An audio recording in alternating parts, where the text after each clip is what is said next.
Hello, welcome back to the heaveno story teller.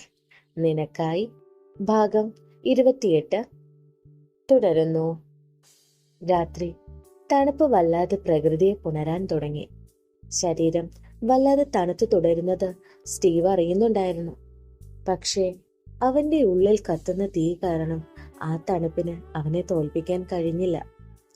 താൻ എന്ത് ചെയ്യണമെന്ന ചിന്ത അവനെ കാർന്നു തിന്നാൻ തുടങ്ങി. രണ്ടു ഭാഗത്തും തനിക്ക് പ്രിയപ്പെട്ടവരാണ്. ആരെയാണ് താൻ സംരക്ഷിക്കേണ്ടത്? അവന്റെ ചിന്തകൾ മണിക്കൂറുകൾ നീണ്ടുപോയിക്കൊണ്ടിരുന്നു. അവസാനം അവൻ ഒരു തീരുമാനത്തിലെത്തി. അത് നല്ല തീരുമാനം തന്നെ ആയിരിക്കണം, അല്ലെങ്കിൽ അവന്റെ മുഖത്ത് അത്രയും സുന്ദരമായ ഒരു പുഞ്ചിരി സ്ഥാനം പിടിക്കില്ലല്ലോ. മണിക്കൂറുകൾ പിന്നെയും കടന്നുപോയി. സൂര്യൻ തന്റെ പ്രകാശം ഭൂമിയിലേക്ക് വിടുന്നതും ഇരുള് ഭൂമിയിൽ നിന്നും മായുന്നതും ഒന്നും അറിയാതെ അവിടെ ചിലരുണ്ടായിരുന്നു. സ്റ്റീവിന്റെ വാക്കുകൾ കേട്ട നിധിക്ക് അപ്പോൾ സന്തോഷം തോന്നിയില്ല. പക്ഷെ ഒന്നു മാത്രം അവളുടെ ഉള്ളു പറഞ്ഞു: താൻ ഈ ജയിലിൽ നിന്ന് രക്ഷപ്പെടുകയാണ്. അവളുടെ സാധനങ്ങളെല്ലാം അവിടുത്തെ ആളുകൾ എല്ലാം എടുത്തു വെക്കുന്നത് നിർവികാരതയോടെയായിരുന്നു നിധി കണ്ടത്. പോകാനായി ഇറങ്ങുമ്പോൾ ഒരിക്കൽ പോലും അവളുടെ കണ്ണുകൾ അഥർവിനെ തേടിയില്ല. പക്ഷെ ജെറ്റ് പൊങ്ങുമ്പോൾ എന്തിനെന്നറിയാതെ ഒരു വേദന അവളിൽ നിറഞ്ഞു. എന്തോന്നു തന്നിൽ നിന്ന് അകന്നു പോകുന്നത് പോലെ, തനിക്ക് പ്രിയപ്പെട്ടതും തന്നിൽ നിന്ന് പറിച്ചെറിയുന്നത് പോലെ. അതിന്റെ ഫലം എന്ന പോലെ അവൾ തന്റെ അരികിലായിരിക്കുന്ന സ്റ്റീഫനിലേക്ക് ചാഞ്ഞു കണ്ണുകൾ മുറുക്കി അടച്ചു. അവളുടെ അവസ്ഥ മനസ്സിലായതിനാലാകണം സ്റ്റീവ് അവളെ ചേർത്ത് പിടിച്ച് പുറത്ത് പതിയെ തട്ടിക്കൊണ്ട് അവളെ സമാധാനിപ്പിച്ചു. അപ്പോഴും അവന്റെ ചുണ്ടിൽ എന്തോ നേടിയൊരു പുഞ്ചിരി ഉണ്ടായിരുന്നു. കാരണം അവൻ ഉറപ്പായിരുന്നു ഈ വേദനയ്ക്ക് കാരണമായവൻ നിറകണ്ണുകളുമായി തങ്ങളുടെ കാഴ്ചയ്ക്കപ്പുറത്ത് നിൽപ്പുണ്ടായിരുന്നു. മാസങ്ങൾക്ക് ശേഷം ജീവന്റെ ജീവിതത്തിലേക്ക് കഠിനമായ മൂത്രശങ്ക വന്നപ്പോഴാണ് ജീവൻ കണ്ണു തുറന്നത്. അവൻ കണ്ണു തുറന്ന് ചുറ്റും നോക്കി. എന്തുകൊണ്ടോ ആ കാഴ്ചകൾ അവന് വല്ലാത്തൊരു അസ്വസ്ഥതയാണ് നിറഞ്ഞത്. അല്ലെങ്കിലും ആക്സിഡന്റിന് ശേഷം ഇതെല്ലാം തന്റെ കൂടപ്പിറപ്പാണല്ലോ എന്നവൻ പുച്ഛത്തോടെ ഓർത്തു.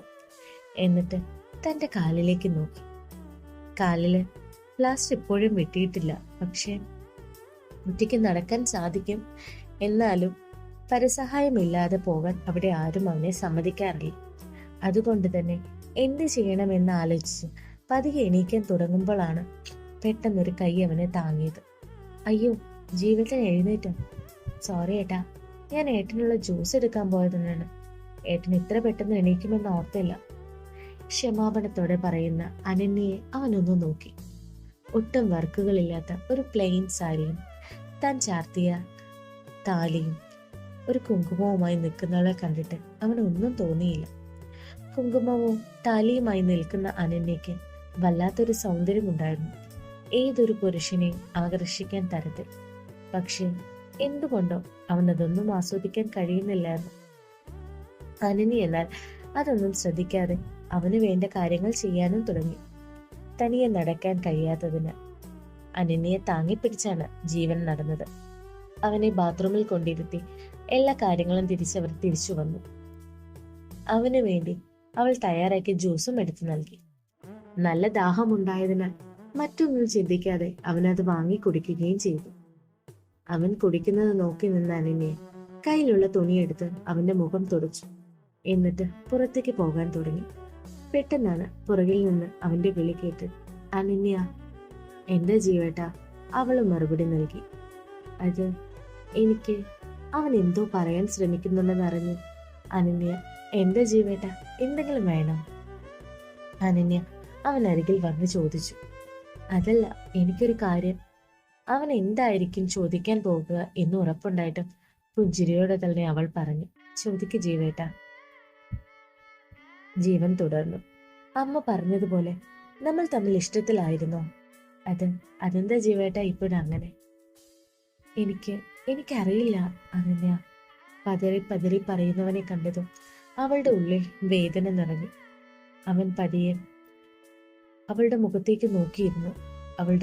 അവളുടെ മറുപടി എന്താണ് എന്നറിയാൻ. പക്ഷെ അവൾ ഒന്നും പറഞ്ഞില്ല. അവൾ പതിയെ അവന്റെ അടുക്കലായിരുന്നു. എന്നിട്ട് അവന്റെ നെഞ്ചിലേക്ക് മുഖം ചായ്ച്ചു. അവൻ ഇഷ്ടമല്ല എന്നറിഞ്ഞിട്ടു. എന്നിട്ട് പറഞ്ഞു, ജീവേട്ടൻ വിഷമിക്കാതെ, എല്ലാം ശരിയാകും. എനിക്കറിയാം ഈ ഉള്ളിൽ ആരാണ് എന്ന്.